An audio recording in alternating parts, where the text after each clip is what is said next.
प्यारे बच्चों, आज मैं आपको अपनी कहानी सुना रही हूँ। कक्षा 9वीं हिंदी में है। बहू की विदा। विनोद रस्तोगी द्वारा लिखित एकांकी है, पर मैं उसको कहानी के रूप में आपको सुना रही हूँ। जीवनलाल जी एक सेठ थे, 50-52 साल के, और उनकी पत्नी थी राजेश्वरी। जीवनलाल जी का स्वभाव बहुत कड़क था, थोड़े तेज मिजाज वाले व्यक्ति थे। उनकी पत्नी राजेश्वरी बहुत अच्छी थी, सहृदय महिला थी। उनके 2 बच्चे थे, रमेश और गौरी। तो रमेश की भी शादी उन्होंने की और गौरी की शादी भी की। तो रमेश की दुल्हन जो आई थी उसका नाम कमला। तो कमला का भाई जब शादी होने के बाद पहला सावन आया तो अपनी बहन को लेने आते हैं। तो वो अपनी बहन को लेने आया, कमला को लेने आया। और जो जीवनलाल जी का बेटा रमेश, वो अपनी बेटी गौरी को लेने गया था। अब प्रमोद गरीब परिवार से था, मतलब निम्न मध्यम वर्गीय परिवार था उनका। तो वो जीवनलाल जी से बोला उन्होंने कि मैं अपनी बहन को लिवाने आया हूँ। तो जीवनलाल जी तो स्वभाव से रुखे थे। वो बोले, नहीं, मैं तो तुम्हारी बहन को नहीं भेजूँगा, क्योंकि तुमने तो शादी में जो 5,000 रुपये दहेज देने की बात की थी वो तो तुमने दी नहीं, और तुमने हमारी खातिरदारी भी अच्छी नहीं की, और तुम तो बहुत अच्छे लोग नहीं हो। और इस तरह से वो ऐसी बातें करने लगा। प्रमोद का दिल छोटा हो रहा था और कमला भी अंदर होठ में खड़ी खड़ी सुन रही थी। तो देखो, लड़की को शादी के बाद तो अपने अपने मायके जाने की सबको ही लगती है ना। उसके दिल में बड़ी वो थी कि मैं भी जाऊँ। लेकिन उन्होंने 2 टूक जवाब दे दिया कि मैं जब तक पैसों की पूरी व्यवस्था नहीं होगी, 5,000 रुपये की, जब तक मैं तुम्हारी बहन को नहीं भेजूँगा। तुमको जो करना हो वो कर लो। अब राजेश्वरी दीदी भी राजेश्वरी भी सुन रही थी, उनकी पत्नी। तो उन्होंने मतलब कि उसको बुरा भी लग रहा था। तो उन्होंने प्रमोद को अंदर बुला के बोला भी से कि मैं तुम्हें 5,000 रुपये दे देती हूँ और ये उनको, मेरे पति को आप दे दो। लेकिन प्रमोद स्वाभिमानी था, उसने कहा नहीं नहीं, मैं आपसे नहीं लूँगा। लेकिन उसका दिल बहुत छोटा हो रहा था और कमला का दिल भी अंदर ही अंदर रो रहा था। लेकिन वो इतनी सभ्य थी, सुसंस्कृत थी, संस्कारी थी कि कुछ बोल नहीं पा रही थी। अब प्रमोद उदासी लिए चेहरा, उसने सोचा कि अब चलूँ। वो निकलने को ही था कि इतने में रमेश आ गया। अब जीवनलाल जी ने कहा कि अरे रमेश, तुम आ गए, और कहाँ है अपनी बेटी गौरी, अपनी बहन को नहीं लाए?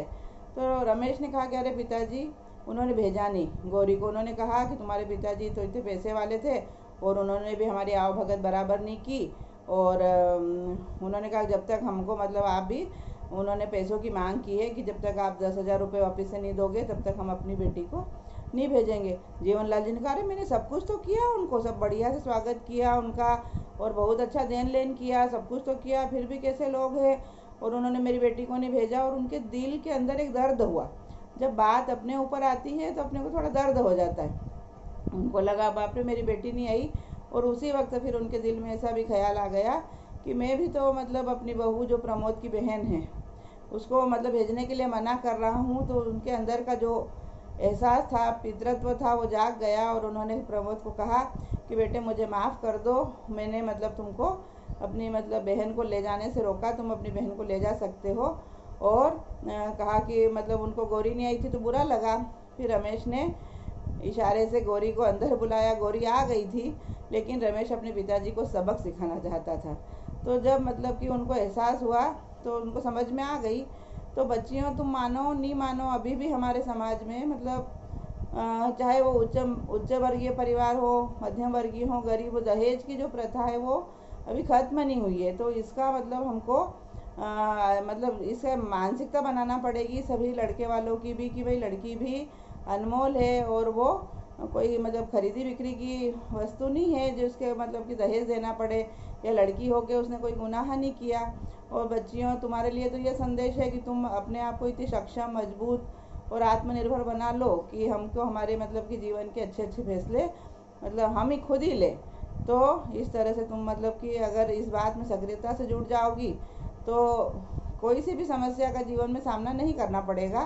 तो अच्छी पढ़ो लिखो। अभी तो तुम्हारा यही कर्तव्य है कि भाई आप लोग पढ़ो। अभी डिजिटल क्लासेस भी इसीलिए चल रही है कि ताकि आप मतलब शिक्षा की मुख्य धारा से एकदम कटो नहीं और जुड़े रहो। इसलिए अपने पास जो भी बुक्स हैं उनको पढ़ो, लिंक आ गई हो, और अगर आपके पास सुविधा है तो आप उसको खोल के देख के पढ़िए। और नई नई चीज़ें सीखना बहुत अच्छा है, जीवन में आगे बढ़ते रहो। और अच्छी मतलब सब लेसन पढ़ो, किताबें पढ़ो, इंग्लिश की, हिंदी की नकल लिखो, अच्छे सुंदर सुंदर अक्षर। तो हम मतलब सरकारी स्कूल की बच्चियाँ भी किसी से कम नहीं मतलब रहेंगी। तो मेरा मतलब आशा यही है बच्चियों की, तुम खूब अच्छे से पढ़ो, क्योंकि हमको पढ़ाई ही हमारा राह आसान बनाती है और हमारे सीखने जज्बे को कायम करती है। और मतलब सपने देखो, अच्छे सपने देखो। सपने वो नहीं होते जो हमको नींद में आते हैं, सपने तो वो होते हैं जो हमें सोने नहीं देते। तो ध्यान रखिए, है ना। तो मैं आपकी टीचर सुधा जैन, आपको अपन मिलेंगे, नया सेशन शुरू होगा तब। लेकिन जब तक आप मेरी मतलब कहानियाँ सुनो, और ये आपके लेसन की कहानी है ना, आपकी हिंदी की, तो उसको पढ़ना भी सही है। फिर अभी आपके पास 9वीं की नहीं हो तो 8वीं की बुक से पढ़िए, लेकिन पढ़ते रहिए, है ना। तो मेरा संदेश याद रखिए बच्चियों। और अपन जब मिलेंगे तब आप बताना कि मैडम हमने ये पाठ पढ़े, है ना।